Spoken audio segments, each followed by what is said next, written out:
Troopers, Second Squad. It's been 10 episodes since I covered the first Shock Troopers, so why not finish off the series with Shock Troopers Second Squad? Aside from the style of gameplay, this game doesn't share much with its predecessor. Art style, plot, setting and cast of characters are all completely different. So it's hard to tell if this is a sequel set in the same world or a reboot. The story was made much more simple than last time. The Dio International Corporation, or DIC, led by a man named Nakatomi, has declared war on the rest of the world. To make their power known, they wipe out a city with their newest ultimate weapon and give all world leaders 72 hours to submit to DIC rule. Instead, a new squad of 4 shock troopers are sent in to deal with them. So yeah, we have the playable cast down to 4, but these 4 are more diverse in a gameplay sense than the cast of the first game. The first mission is called Sally Out Second Squad. For this first level I'll show my Lionheart Leon playthrough, since he was first in select screen order and so the first one I played as. The gameplay stays similar to the first game. Top down and movement in 8 directions, shooting, jumping and throwing bombs. Everyone also has a melee attack when the shoot button is pressed while up close to an enemy. Leon is the slowest but strongest character in the game, firing single straight shots of alternating bullets and missiles, using a knife up close and throwing frag grenades that cause explosions in a straight line. Killing enemies has them drop power stocks which can be built up to level up your gun. Leon was my least favourite of the cast to play as, because he's so slow it feels like you take forever to get anywhere. After dealing with waves of enemy soldiers, I also get tanks to take on. A new thing to this game is being able to take some enemy vehicles and use them yourself, like this tank. I can fire rapidly, charge a huge shot, or run the enemies over. If I have one complaint about the vehicles, is that it doesn't seem like they last long, or maybe I'm just terrible and wreck them in no time. My next new enemy are tanks that fire a spread of 6 shots at once. Killing one gets me said weapon, the Round Charger, except mine fires 8 shots. This weapon doesn't really do it for me. I find the normal gun far more useful. I head north to find a gate with an officer who threatens me before I blow said gate off and into this garden. I get some slightly more acrobatic blue soldiers who can roll around and actually try to avoid my attacks. I get my gun to level 2 which increases my rate of fire. Getting killed reduces you to your previous level, but makes some of the power stocks you've lost drop nearby. Eventually I reach the helipad in front of this mansion and get attacked by the game's first boss, the Big Lorry. The trailer opens up and constantly releases soldiers. Blowing up the trailer reveals a set of cannons to blow up as well, along with smaller ones travelling in front firing loads of tiny bullets. The cannons don't last long, leaving just the lorry itself. It moves back and forth with a huge cannon on its roof firing a big spread, but it doesn't last long either. That's this first stage clear. From here I have a choice of east or west, each choice determining my level 2 and 3. It's a bit like the route select feature from the first game, but on a much smaller scale, with only 2 outcomes altogether. I'll first show off the stage 2 going west, Air-Based Recovery Operation. For this one I'll show my playthrough as Lightning Eyes Lulu. Lulu is the fastest character in the game, but also the weakest, having a free spread shot, upgrading to 5, that takes a couple hits to kill even the weakest enemy. She uses pipe bombs that just cause regular explosions and shoots a pistol up close. She's still not my favourite character due to how weak she is, but her speed makes her more fun than Leon for me. This level takes place in a desert and starts me off with a load of soldiers in white and some in yellow, followed by a tank with flamethrowers built in. This is followed by soldiers using breakable rocks as cover. Further north is a new vehicle I can take, a jeep with 3 machine guns on top I use to take on these hovercrafts, then avoid being bombed by a plane. This is a good one when fully charged as it spins in a circle spewing millions of shots, but I lose it when one of the soldiers suicide bombs it. I get heading west and blow up the gate into an enemy base where my machine gun can topple entire buildings. I get going north again, walking through all the soldiers coming for me and taking on another tank that has a missile spread shot. During this I reach level 3 to make my bullets bigger, and the tank leaves behind a missile launcher. This has me shooting 6 missiles at once. I next have 2 of the Round Charger tanks and enough hovercrafts to slow the game down. They also show up at the north end of this area after a lorry crashes into the wall. Taking all that out has a plane come out of the hangar, but I take that down too and move west. Then comes 3 tanks at once shooting laser balls that explode after a certain distance. After them comes the boss, a huge jet. It's got 2 huge missile launchers on either side and next to them smaller guns. It starts by flying back and then carpet bombing the screen. I already damaged the cockpit in seconds though, and with my spread shot I keep piling on the damage while avoiding the ever increasing amount of smaller bullets and the odd missile. By the time it starts flashing red it's firing a laser from its middle, but at that point it doesn't take long before the jet is completely wiped out, completing this stage. Next I'll show the eastern stage 2, Naval Base Recovery Operation. This one I'll be Ceramic Arms Angel. Her strength and speed is between Leon's and Lulu's. She starts with a double shot that upgrades to triple at level 2 and does some sort of explosive punch up close. She uses napalm grenades with explosions that spread sideways, like Milky's from the first game. After taking out some tanks that had the footage of them corrupted, I pick up my first flamethrower as I keep moving east. Angel is my favourite of the characters we've seen so far. She's fast enough but also strong enough to kill the enemies quickly. I reach the end of the base, and while fighting the soldiers I also get them on boats passing by and throwing bombs at me. I then get heading north, going through a similar wave of soldiers as the previous level. During this I get jeeps with man turrets on the roof. These just fire little bullets, so they're easy to deal with. Keep moving north, getting the round shot tanks again. Eventually I go north enough to see a battleship pull up beside me. I keep going north, brute forcing through riot shields with the missile launcher until I reach the crashed ship, which opens up to release the stage's boss. I get on a boat of my own and follow. It has 5 targets, the 4 corners in the middle, and is covered in guns.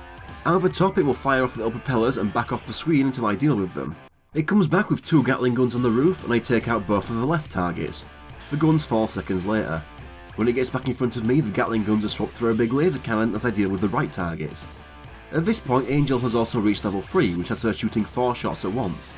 The boss is flashing red by now, but I don't get to take out the right targets as taking out the laser cannon defeats the boss and finishes the stage. The second mission on the western route is Pursuit of the Mobile Unit.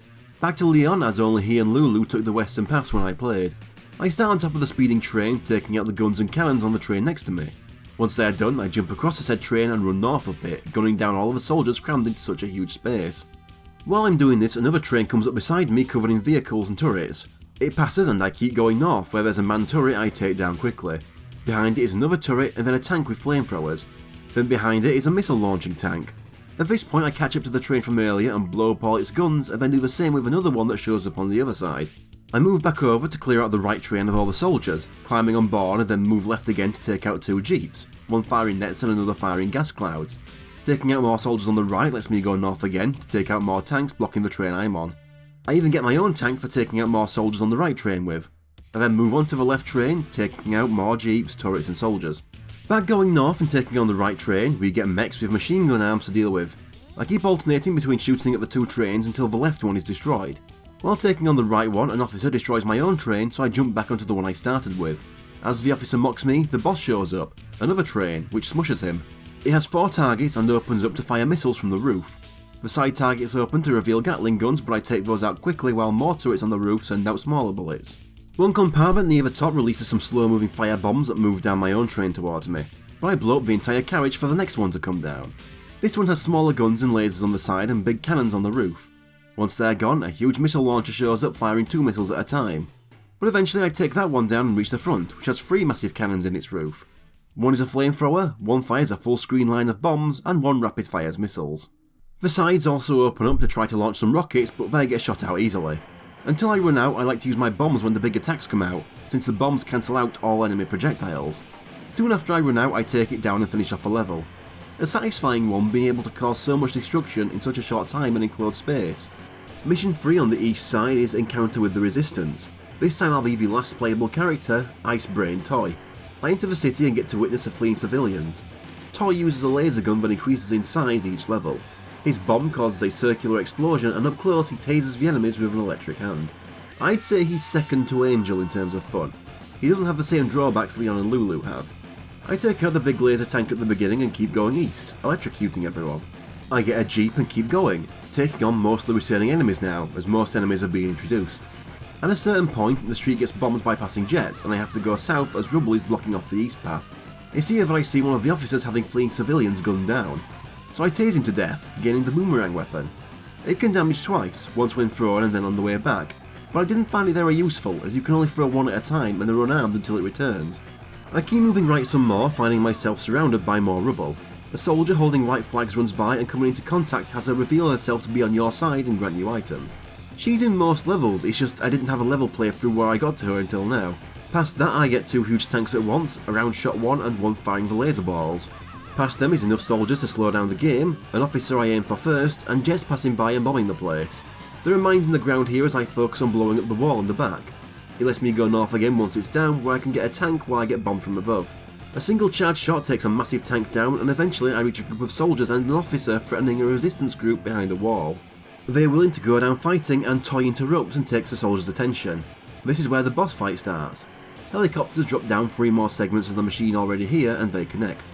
All 4 segments have guns on top, first firing small bullets and then opening up for bigger shots. After enough damage, the parts will separate and circle me, firing out their big drills from all angles. I take out the big back section first with my bombs and get 2 other segments trying to crush me while the last one sends out green projectiles.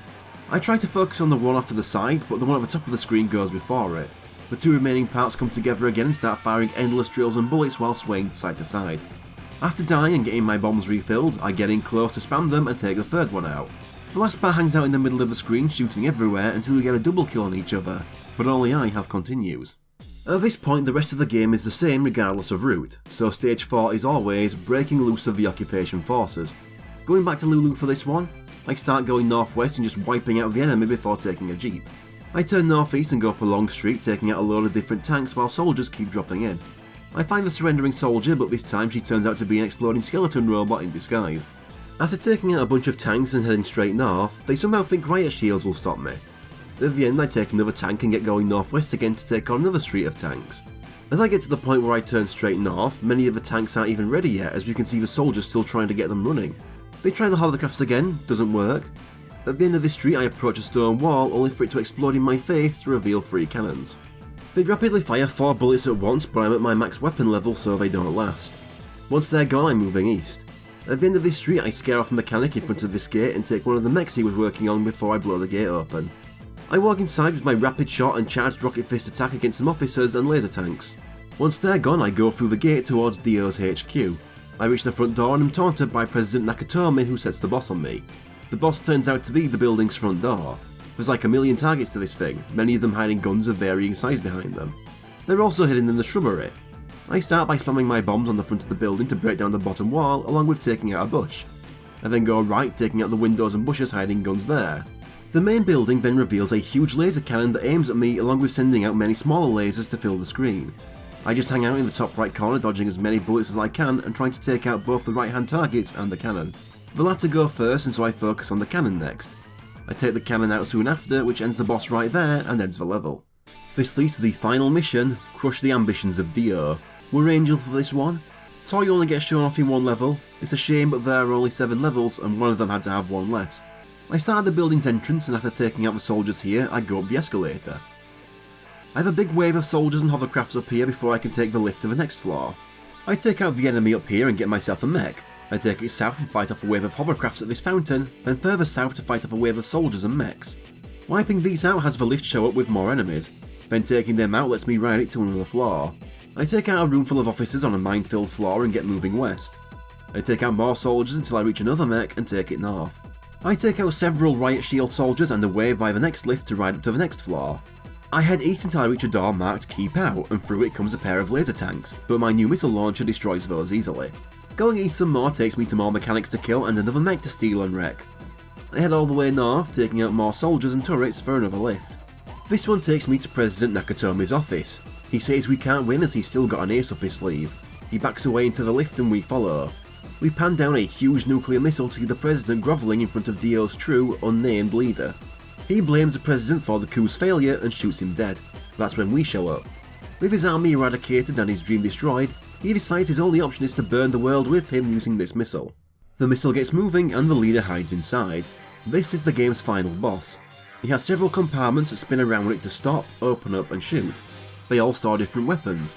Flamethrowers, lasers, big balls of electricity, lasers that create explosions along the floor, and every so often the leader will lower himself to take a few shots at me, giving the chance to damage him as well. Destroying one of the weapons has it release a flying drone that hangs around shooting at me and also needs to be shot down. Ignore them and you could risk having to deal with a few of these at once. You are actually on a timer here, but it's very generous. Running out of time gets you a bad ending. But I get killed so often from this that I'm constantly respawning with full bombs to spam before I get killed again and gain more. I take out all of the weapons, leaving several drones filling the screen with lasers, but even they eventually get destroyed. And once they're all gone, the leader drops down just to get himself finished off.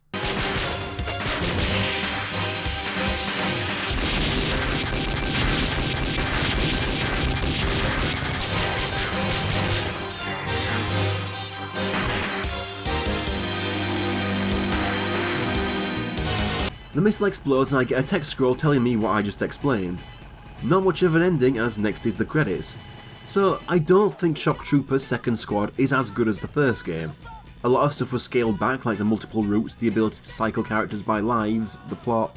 I don't think the drop in quality is very big though, as there are plenty of things to make up for what was lost. Vehicles are fun when you aren't wrecking them, there's more gameplay diversity to make up for the smaller cast, the change in art style works in certain places, giving a sort of Metal Slug feel sometimes. Plus I feel it has the better soundtrack of the two games. I really don't see it being ranked too far apart from its predecessor. And there's my 5th full series completed on this channel. I wasn't intending to finish 2 SNK series in a row, things just worked out that way. I've said before that of all these 2 game series I've completed, that Wild Guns was overall the one I found the best. But that's only if you count Wild Guns as a series, as the second game is an update to the original. If you don't count it, then Shock Troopers would be the best one so far. A really good game, and it's not quite as good but still really good sequel. I know I said it before, but it's a shame this series only lasted the 2 games.